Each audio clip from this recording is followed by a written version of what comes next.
का सियासी पारा और चढ़ गया। कर्नाटक में तो चढ़ना ही था, चुनाव है, लेकिन बजरंग दल पर बैन की बात की तो उसके बाद में प्रधानमंत्री से लेके बीजेपी के तमाम कार्यकर्ता नीचे के स्तर तक आग बबूला है और उनका साफ कहना है कि पहले भगवान राम को और उसके बाद बजरंग बली को लॉकअप में रखना चाहते हैं।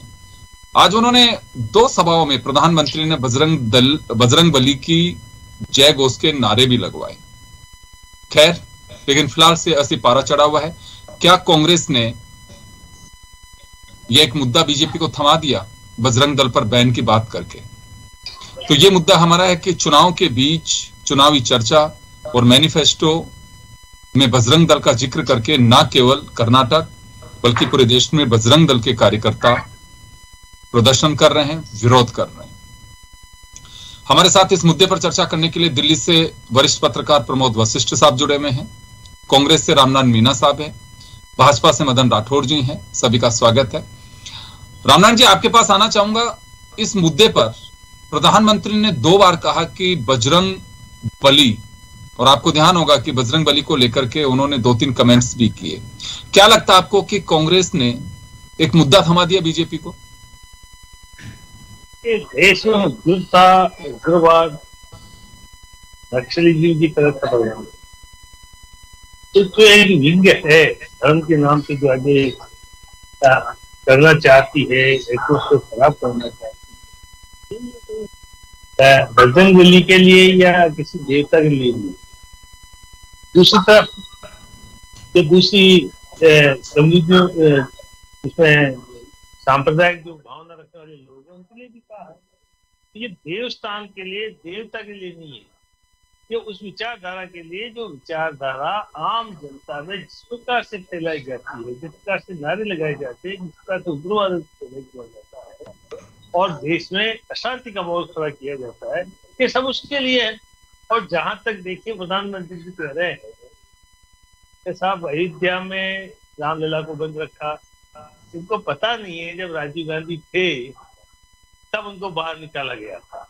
मैं नहीं कहता राजीव गांधी निकाला, लेकिन समय था।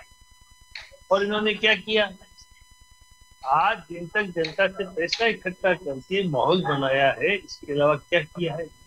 मंदिर कितने ही बनाओ, कितना क्या करो। आज मेरे इलाके में 4 मंदिर। बजरंग दल पर बैन की बात की, बजरंग दल पे जो बैन की बात की, पार्टी जो उग्रवादिता की ओर हो जाती है, किसी का वो नहीं है। पार्टी कोई भी रख ले, कोई रख ले, किसी भी जाति के नाम पे पार्टी रख ले, तो पार्टी है, उस जाति को बैन नहीं है।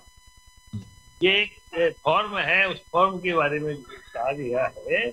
इसको अदरवाइज लेकर के प्रधानमंत्री जी ने देखिए किसानों से कहा था दुगनी तुम्हारी आमदनी करेंगे, हमारे तो आमदनी घट गई, मैं तो खेत में इसलिए चला गया कि भाई हमारी आमदनी दुगनी होगी, हम तो नुकसान में जा रहे हैं। तो ये प्रधानमंत्री जी का जो बड़बोलापन है, जिस प्रकार से बात करते हैं, चीन के खिलाफ बोलते, लेकिन सीमा पे आज अरुणाचल की क्या स्थिति है, घबरा रहे सारे के सारे। तो देश में आज जिस प्रकार से निकाय बना रहा है चीन, तो कुछ करना नहीं चाहता। तो मेरा तो अर्ज करना है कि इसको प्रधानमंत्री को इस तरह से चुनाव के दौरान। चलिए, मैं वापस लौट रहा हूँ सर, वापस लौट रहा हूँ उनके पास में।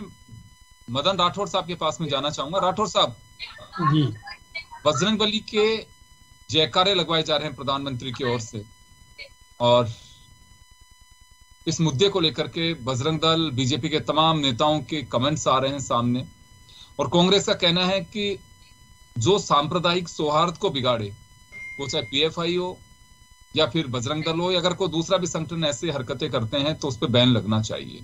ये बीजेपी के नेताओं, कांग्रेस के नेताओं का कहना है। एक बात मैं आपसे बताऊं साहब, गेंद फेंक 5 मिनट गेंद फेंक कौन रहा है?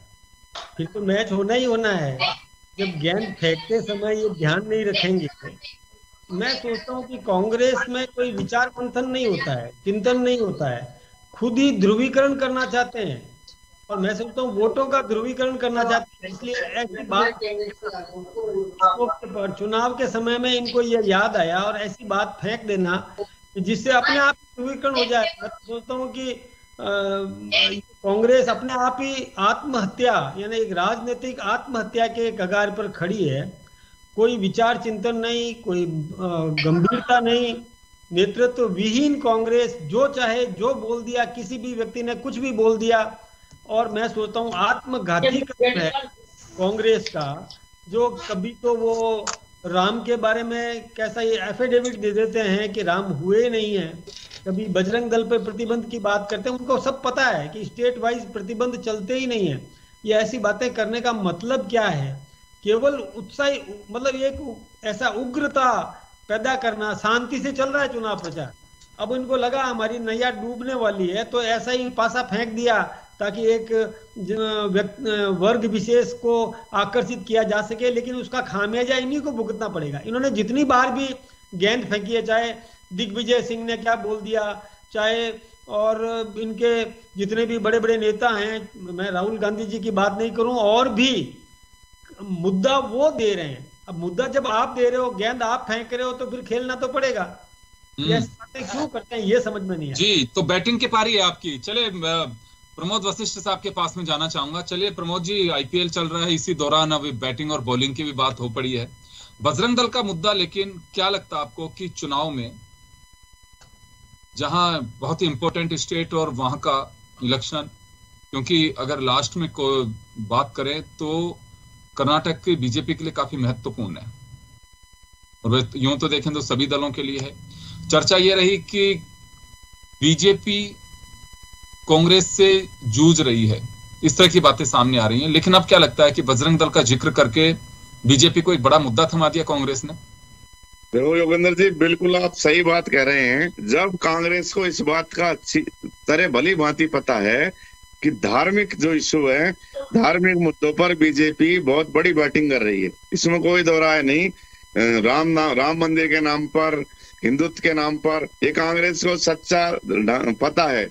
प्रियंका गांधी ने भी पिछली बार जो बदला था कि राम तो सबके हैं, जब राहुल गांधी ने जयपुर में एक बयान दे दिया था हिंदुत्व का, तो बड़ा उनको बैकफुट पे आना पड़ा था।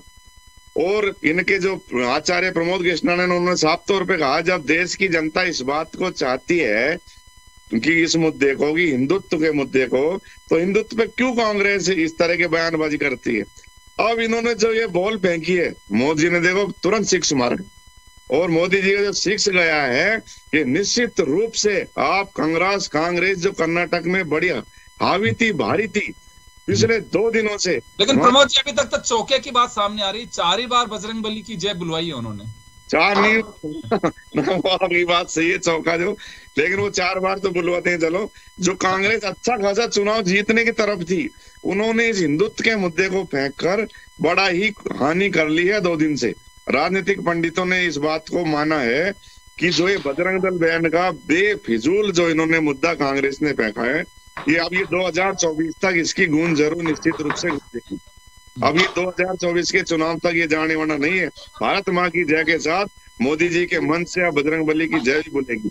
और आप जानते हैं कि देश में बजरंग बली के भक्तों की कमी नहीं है। बजरंग दल को किस तरह से बजरंग बली में कन्वर्ट किया है। पर मैं एक चीज जानना चाहूंगा कि बात बजरंग दल की, बीजेपी उसे बजरंग बली से जोड़ रही है कि बजरंग बली? सर, बीजेपी ने तो जो जोड़ा है पब्लिक, वही बजरंग दल में बजरंग नाम आ गया, तो उन्होंने तो मौके का फायदा उठाया। राजनीतिक तो वही है ना जो समय पे खेल जाए, किस तरह से बॉल को खेलना है। अब आप जनता को कहाँ का तक सफाई देंगे कि वो बजरंग बली वो वाले नहीं है, ये बजरंग दल वो वाले हैं। इन्होंने जो अयोध्या विवाद के टाइम में भी जो बजरंग दल को बैन किया, छापे पड़े, लोगों को पकड़ो, उसका भी बड़ा गलत इम्पैक्ट जब गया था, आपको जरा ठीक से ध्यान होगा। तो अब निश्चित रूप से इन्होंने जो बजरंग दल को बजरंग बली से जोड़ दिया है, आप सफाई नहीं दे सकते किसी भी जगह जगह जाकर। और जो एक ऐसा वर्ग है बिल्कुल जो कम पड़ा हो या हो, वहां बजरंग दल को बजरंग बली माना जाएगा। कोई कांग्रेस ने बजरंग बली को गाली दी है, अब ये चलेगा निश्चित रूप से। और ये मुद्दा इतना प्रभावी रूप से हावी होगा कि मोदी जी के भाषणों में भारत माँ की जय के साथ अब 4 जयकारे बजरंग बली के भी जुड़ गए निश्चित रूप। और जब बीजेपी पूरी तरह से, अमित शाह शुरू में कहा कि मैं 1 जनवरी 24 का न्योता दे रहा हूँ, राम मंदिर बनकर तैयार है कर्नाटक में, उन्होंने फर्स्ट सभा में इस बात को कहा, और हर नेता वहां राम मंदिर बनकर तैयार है, मैं न्योता देने आया हूँ। जब ये भुना रहे हैं तो कांग्रेस के थिंक टैंक पता नहीं कहाँ चले गए थे कि भाई इस मुद्दे को ना छेड़ें। ये एक ऐसा नाजुक मुद्दा है जिसमें कांग्रेस को सोच समझ के बोलना चाहिए। कारण हालांकि मैनिफेस्टो में क्या है, कांग्रेस का ये कहना है लेकिन हमारा कोई हिडन एजेंडा नहीं है, हमें सांप्रदायिकता बर्दाश्त नहीं कर सकते, ये कांग्रेस का कहना है। वो चाहे किसी भी संप्रदाय के हो, जो असामाजिक तत्व और इस टाइप के एलिमेंट्स हैं जो समाज में इस तरह की हिंसक घटनाएं या फिर संवेदना, जो समाज का सौहार्द उसको बिगाड़ने की कोशिश करेंगे, उन पर बैन होना चाहिए। हम पक्षधर हैं। ये तमाम बीजेपी के नेता अभी भी इस बात को कहते आ रहे हैं और कह रहे हैं। जी, एक बड़ी बात लेकिन यहाँ पे एक कहनी होगी कि राई का पहाड़ बना देती है बीजेपी, ये कांग्रेस के लोग कहते हैं। मीना साहब, आपके पास आना चाहूंगा। जब मालूम है कि राई का पहाड़ बनेगा ये मुद्दा, तो फिर ऐसी राई परोसी क्यों? देखिए, ये तो बड़ा अजीब लगता है। मुद्दा कुछ नहीं है, लेकिन जिस प्रकार से बड़बोलेपन, जिस प्रकार से मुद्दा छीनने की आदत, जिस प्रकार से राष्ट्र में धार्मिक विवाद फैलाने की आदत बीजेपी की हो रही है, कांग्रेस की जो भी मैनिफेस्टो होती है, ये सोचना चाहिए। हो सकता है कोई व्यक्ति हर टाइम पे कोई गलती कर रहा है, ऐसे व्यक्तियों को कांग्रेस से किनारा करना चाहिए, उनको थोड़ा साइड पर रखना चाहिए, ऐसे मुद्दों पर नहीं उठाना चाहिए, क्योंकि वो शायद आदमी है। उन्होंने वोटों के खातिर जो कुछ बोल दिया, भावना के आधार पर जो कुछ लिख दिया, उसका मुद्दा बनेगा, ये उनको पता नहीं है। हमारे जैसा साधारण आदमी इस बात को सोच सकता है, आप जैसा आदमी सोच सकता है, तो फिर ये त्रुटि तो हुई है। लेकिन ये मुद्दा जिस प्रकार से मोदी जी ने पकड़ा है, उस प्रकार का नहीं है। ये उन्माद फैलाने वाले जो लोग, कुछ लोग हैं, उन्होंने जो एक संगठन बना रखा है, इससे देवता का, देवी का या ईश्वर का, राम का, कृष्ण का, किसी का, लक्ष्मी का कोई लेना देना नहीं है। समझ रहे हैं, लेकिन बीजेपी तो जनता के जेहन में, आप लोग बैन लगाएंगे नहीं लगाएंगे, लेकिन ये पूरी तरह से बीजेपी इस बात को लेकर के आतुर है कि वोटिंग बैन करा देनी चाहिए कांग्रेस की। वो कांग्रेस मतलब वोटिंग बैन से मेरा मतलब है कि वोट पे बैन, यानी कि जनता के जेहन में उतारने की कोशिश की जाएगी बीजेपी की ओर से कि वोट देना ही नहीं है। अभी भी जैसे मैं देख रहा हूं, मोदी साहब के 2 बयान सामने आए कि कांग्रेस विकास के खिलाफ है। पर यहाँ पे एक बात मैं मदन राठौड़ साहब से जानना चाहूंगा कि विकास और बजरंग दल पर बैन का क्या संबंध आ गया? देखिए, कोई भी बैन लगाने का मतलब है, जैसे 1992 में नरसिंहा राव जी ने लगाया था बजरंग दल पर बैन। 94 में तो मेरे ख्याल में बजरंग दल का गठन हुआ।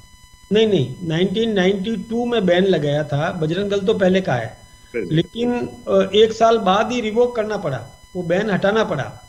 ये है, आप मुझे जानकारी है, क्योंकि मैं तो इनसे थोड़ा सा नजदीकियां भी है मेरी। बाबरी मस्जिद जो प्रकरण हुआ, हाँ, उसके बाद से ये सिलसिला चला। 92 में बैन लगाया था, 93 में बैन हटाना पड़ा। लेकिन खैर, ये विषय नहीं है। आज एक बात मैं आपसे बताना चाहूंगा सर। देखिए, विकास अवरुद्ध तब होता है कि जब आपस में टकराट होती है, उलझे हुए होते हैं, तब विकास रुकता है कि उसको मुकाबला करो, उसका जवाब दो, उसका ये करो। अब कांग्रेस ने हमेशा इस प्रकार के मुद्दे दिए हमको कि जैसे अभी वो जनेऊ पहनना शुरू किया राहुल जी ने, और अपने आप को हिंदू साबित करने का वो प्रयास कर रहे हैं। तो इसको आप क्या कहना चाहेंगे? धर्मनिरपेक्षता नहीं होती है क्या? यहाँ वो करे तो और बात है, पर हम करें तो हमको और कट्टरपन बता देते हैं। वो कहते हैं मैं हिंदू हूँ, अपने आप को हिंदू साबित करने की। प्रियंका गांधी ने कहा कि मैं हिंदू हूँ, कोई ठेका थोड़ी है इन लोगों का। आज एक विषय ऐसा बन चुका है वशिष्ठ साहब कि कोई भारत माता की जय बोलता है तो लोग समझते हैं ये बीजेपी वाला है। यानी क्या हो गया है देश में? क्या भारत माता की जय सभी को नहीं बोलना चाहिए क्या? कोई वंदे मातरम बोलता है मीन्स ये बीजेपी का है, कोई सेना का सम्मान करता है मीन्स बीजेपी का है, सेना का अपमान करने का काम ये कांग्रेस कर लेती है। तो ये ऐसे ऐसे मुद्दे देती जा रही है हर बार कि जिससे कांग्रेस खुद बैकफुट पे आती जा रही है। फिर सफाई देते हैं, फिर माफी मांगते हैं, फिर लेकिन मुद्दा कौन दे रहा है? अब ये कह रहे हैं ये मुद्दा पकड़ लेते हैं। अरे दे क्यों रहे हो भाई? पकड़ेंगे ना। अब चुनाव है, चुनाव में कौन सा कोई साधु सन्यासियों की जमात तो चुनाव लड़ नहीं रही है। चुनाव तो राजनेता ही लड़ रहा है। जब राजनेता लड़ रहा है तो राजनेताओं को तो आप गलती करोगे उस पर छिटाकसी होगी, उसकी कमजोरी पकड़ी जाएगी।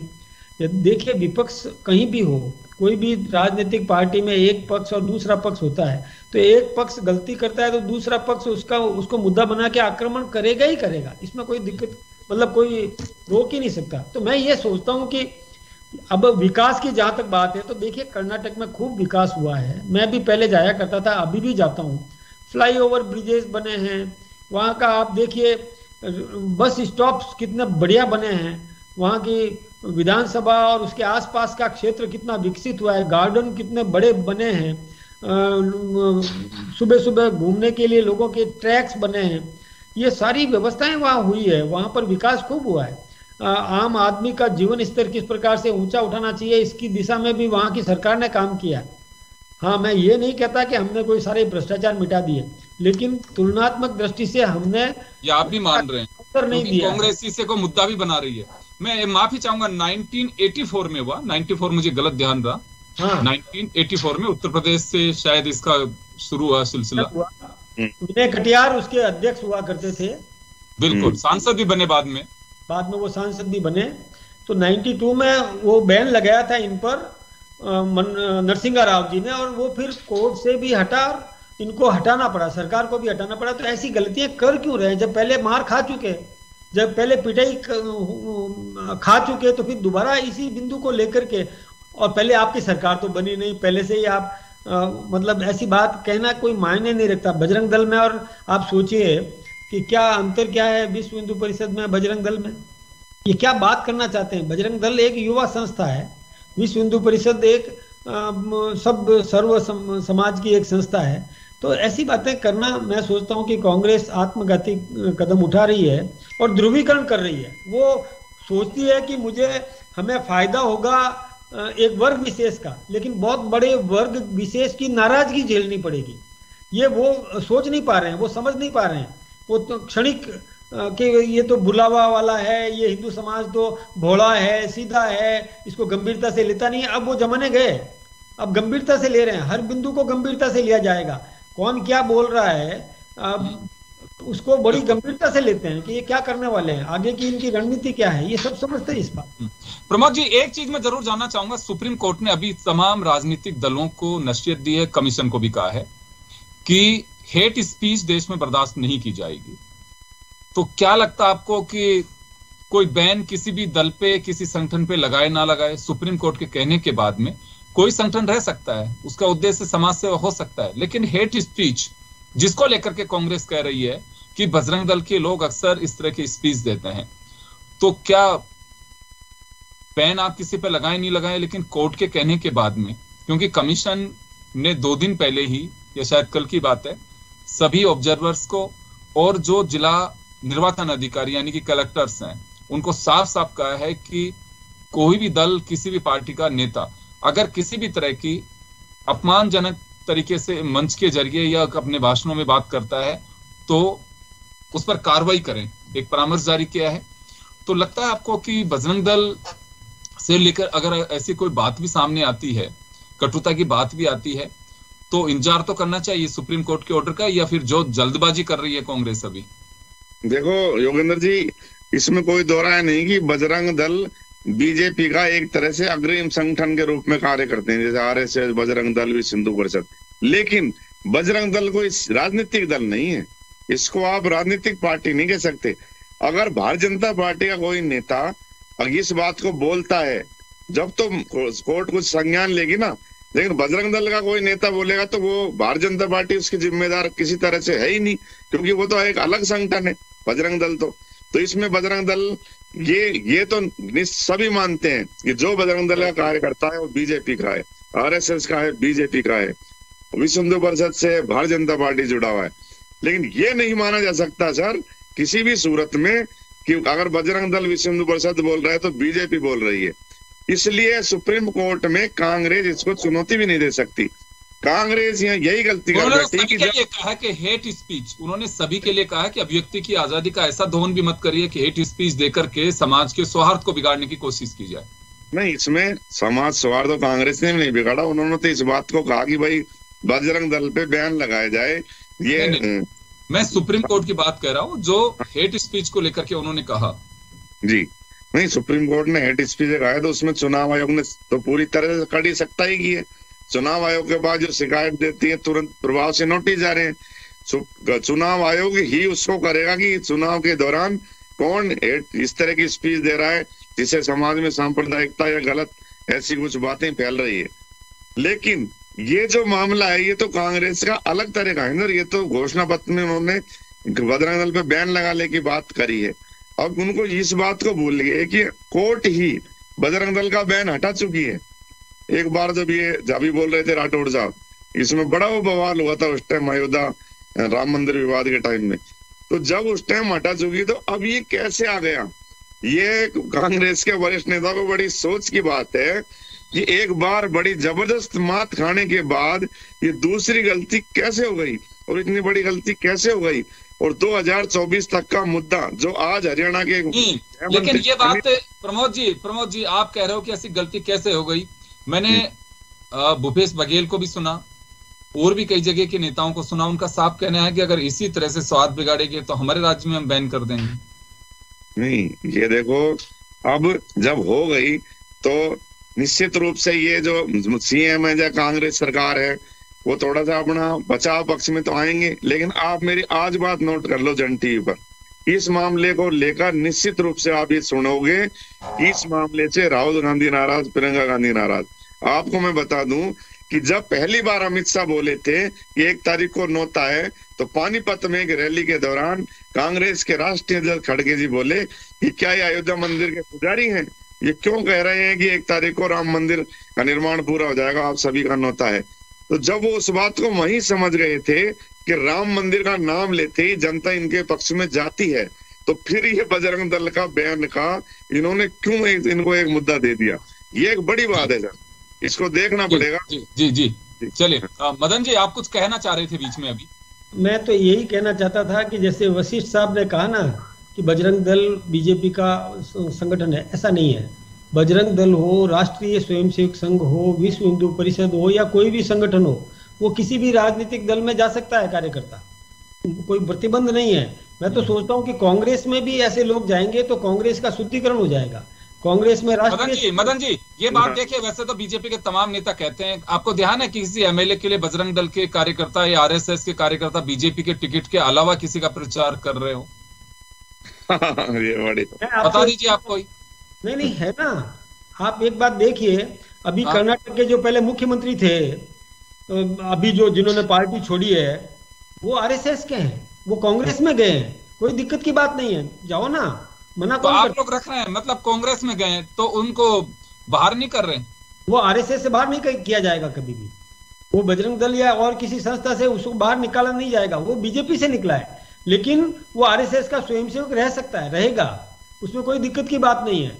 ये मैं आपसे बता रहा हूँ ना। हम तो चाहते हैं कि चलो समय कम है। मैं एक बार 30 सेकंड का सवाल एक रामनारायण जी से। रामनारायण जी, अभी मदन जी को आपने सुना कि बजरंग दल तो एक ऐसा सामाजिक संगठन है, आरएसएस के साथ में है, जिस पर बैन की सोचना भी नहीं चाहिए। रामनारायण जी, चले रामनारायण जी शायद चिंता में पड़ गए कि क्या बोल दिया हमारे नेताओं ने।